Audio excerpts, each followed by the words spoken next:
See all of you. Okay. Welcome back to Ramareddy maths academy.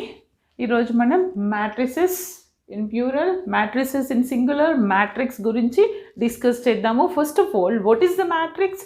Before going to discuss the matrix, I already posed the question paper pattern from matrices from first unit. We are expecting how many marks? 30 marks. Any marks andi? 30 marks. That's it. First unit నుంచి నేను corona ప్యాటర్న్లో 30 units expect చేస్తున్నాను. దయచేసి ఏ topic skip చేయకుండా, even don't skip single definition also. Okay, ఏది skip చేయకుండా మీరు perfect ఉన్నారంటే మినిమం 15, మ్యాక్సిమం 30. మినిమం అంటే కొంతమంది ఉంటారండి హాఫ్ యూనిట్ చదివే మహానుభావులు, వాళ్ళైతే 15 మార్క్స్ వస్తాయి. ఫుల్ చదివితే 30 marks. Only for corona pattern, not the regular.